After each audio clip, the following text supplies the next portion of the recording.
السلام عليكم الاخوات، كي دايرين؟ لاباس عليكم بخير؟ كنتمنى تكونوا على خير وبخير. هنا كيف ما كتلاحظوا معنا هاد التوبه نصاوبوه ان شاء الله جليبه صيفيه. كيف ما كتلاحظوا هنا مطوي على 4 هاد الجهه مفتوحه وهذه مسدوده. هنايا مسدود. هنا غادي نفصلو ان شاء الله. ما بغيتش نطول معكم بزاف الفيديو في الهضره، دزنا مباشره. هنا غنقاد زاويه قائمه بالنسبه للثوب باش ما يبقاش عوج. داكشي اللي زايد غنحذفوه. غادي نبداو الفصاله. دائما هاد الخطوه هي الاولى كدير البنات، حاولوا ما تنساوهاش ان شاء الله. هنا غادي تكون جلابه مفتوحه من الامام، غنفصلوا في هاد الجهه اللي من هنا عندها الظهر مسدود والامام مفتوح. هنايا درت 20 سنتيم زائد 12 سنتيم بالنسبه للكتاف. غتكون جليبه مخزنيه ان شاء الله. هنايا دائما 8 على 2 بالنسبه للخلف من الامام. هنا غادي ناخذ كتاف 6 سنتيم، تطيح ديال الكتف او ما ينال الكتف 6 سنتيم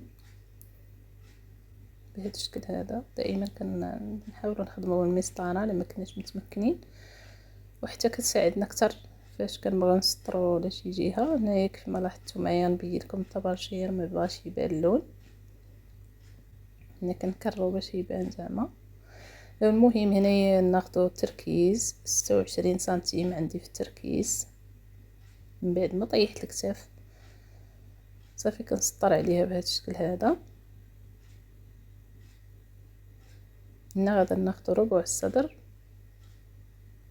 دائما الصدر ديالنا مقسوم على 4 زائد يعني واحد القدر اللي كيكون كافي السيده على حسب الطلب. هني زدتها 5 سنتيم على القياس اللي لقيت لها في الدورات.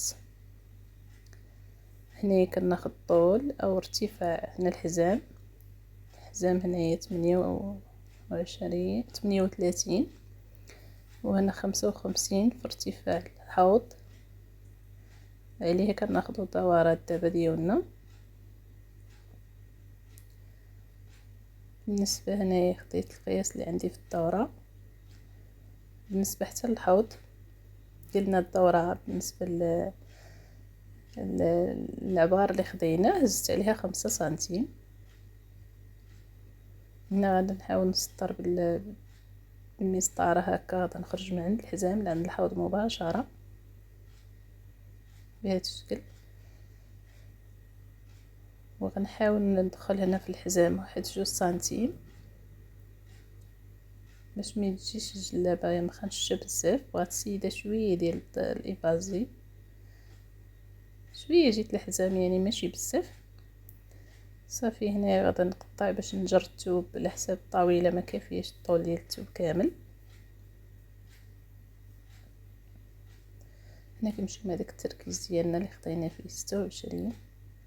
راه كل وحده وقياسها. وغناخد الطول، نحدد الطول ديال الجلابه كما كنقول لكم. بالنسبه للعطفه او التكفيفه كنزيدوا عليها تقريبا 8 ما بين 8 و 10 سنتيم. الطول اللي كيكون عندنا زائد واحد 8 سنتيم حتى ل 10. هذه بالنسبه للتكفيفه ديال الجلابه او العطفه. هنا لاحظوا معايا دائما كنحاولوا نديروا بالمثلث ديك الزاويه قائمه باش كتجينا الثوب مقاد، مكنلقاوش فيه مشكل. باش كنحافظوا على الثوب ديالنا ما يكونش فيه داك العوجاج وداك الشيء هكا، باش الجلابه ما كتجيش محرفه. تقدر تلبسي الجلابه ديالك ومن بعد تلقايها محرفه بسبب داك الطويل ديال الثوب الا كانت عوجه. هنا غادي نفتح شويه ديال الاسفل ديال الثوب وغنواصل ما بين نقطه الحوض ونقطه الجلال.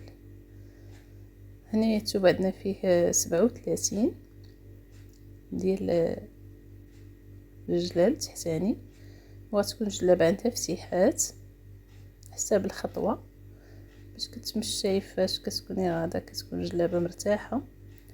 هنا غادي نرجع نكمل التقطاع بهذا الشكل هذا. لاحظوا معايا من بعد حيت ما بينش الطباشير ها كيفاش جات من هنايا. كفينا يركب لكم. صافي هنا غادي ندير واحد الكرانه ديال الفتحه غنقط فيها 30 سنتيم.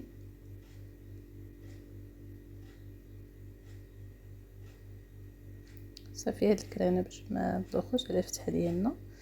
هنا غادي ندير تعديل بالنسبه للعنق او الكول ديال الجهه الاماميه.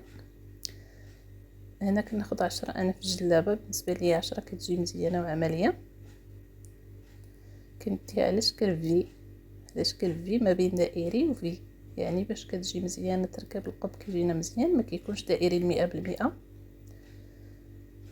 صافي هي هذه الجلابه. نجيبو ما تبقى من الثوب. هنايا لاحظوا معايا كيفاش تعاملوا مع الثوب، هذا هو القصد ديالي من الفيديو كامل.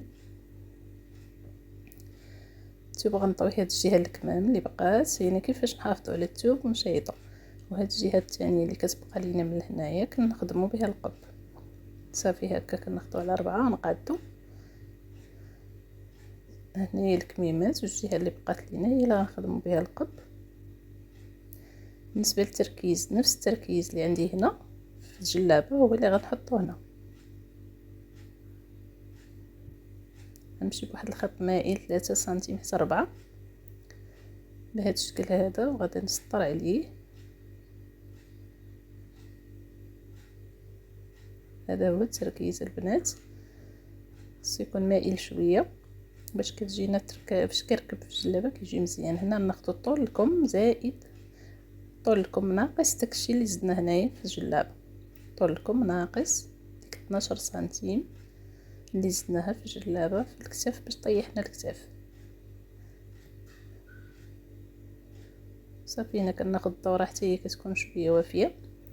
خديت فيها هنايا 17 سنتيم. هي جلابه هكا كتبغى الوسع في الكم، ما كتبغاش تكون كمها مجموع. وبالنسبه للسيده حتى هي ما بغاتوش واسع بزاف، يعني درنا ما بين وبين، يعني معتدل. خديت فيه 17 سنتيم. صافي هنا هاد الجهه كيف ما قلت غنقلبها وغادي تخرج ليا القب. من بعد ما نقطع لكم غندوزو للقب مباشره البنات.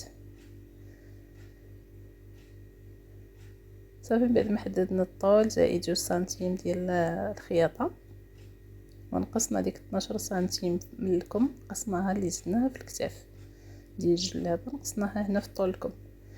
دابا غادي ندوز هنا مباشره نطوي هاد الجهه. لاحظوا معايا كيفاش غنحافظوا على الثوب اللي بقى لينا، الثوب غيبقى ينفع في شي حاجه اخرى. هنايا كيف لاحظتوا معايا غناخذ ديك 42 ديال القب في جهه الحاشيه باش نحاول نقتصد في الثوب، ماشي نجيو نبداو نقطعو. خص ضروري نحاولوا على الثوب، يعني نخرجوا منه شي حاجه اخرى الا كان وافي ما نضيعوش كامل في المقص. هنا غادي ناخذ 42 سنتيم على 30 في الجهه المسدوده. هنا عندنا جهه مسدوده.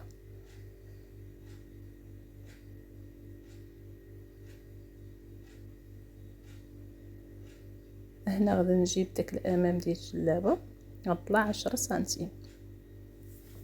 من بعد ما خديت 40، من بعد ما خديت 42 سنتيم غادي نطلع فيها النيت، ناخذ 10 سنتيم ونسطر عليها هكا بالمسطره، ونحاول ما نفوتهاش. غندير الخلف والامام في هذا الجهه بهذا الشكل، نحاول ما نفوتش ديك 10 سنتيم اللي حددتها. هنا جيت في ديك الطول ديال القب اللي هو 42 سنتيم، وغادي نحط هكا الكول او العنق تاع الجلابه الجهه القدام او الجهه الاماميه. صافي هنا حددتها، ما نجبدوهاش وما نرخفوهاش ثاني، نخليها مكمشه، خصها تجي مطلوقه باش نرسموا عليها. غنجيب دابا الخلف، الرقبه الخلفيه، وغنحطها معكوسه بهذا الشكل هذا. نقادها مزيان دائما على جوج حيت كنخدموا على الربع بهذا الشكل هذا. وغادي نحطها على النقطه اللي رسمت فيها الاول، وغنزيد نكمل بهذا الشكل هذا، وما نفوتش ديك 10 سنتيم اللي سطرت. هكا كيجينا الكول مرسوم الراس والقب، يعني مرسوم فيه الكول ديال الجهه ديال الامام والخلف. هنا كنواصل بالمسطره ديك النقطه ديال 30 سنتيم مع ديك البلاصه فين حددت الرقبه بهذا الشكل هذا، وكنكون في نفس الوقت ما فاتش ديك 10 سنتيم اللي عندي اللي طلعت بها. صافي من بعد هذا الشيء نقطعوا القب ديالنا وتشوفوه كيفاش جا، يعني كيجي مزيان. ولا بغينا نديروا له السميطه او ديك الودينات راه ممكن، كنخليو 4 سنتيم على 10. صافي هذا هو القب ديالنا كيف ما كتلاحظوا معايا. هنا كيف ما لاحظتوا هنا شاط لينا الثوب، نقدروا نديروا به شي حاجه ديال البنات الصغار. هنايا لاحظوا معايا هما الاطراف كاملين تاع الجلابه، ونتمنى تكونوا استفدتوا من الفيديو، والى اللقاء البنات ان شاء الله في فيديو جديد. نتمنى تكونوا استفدتوا من هاد الجلابه.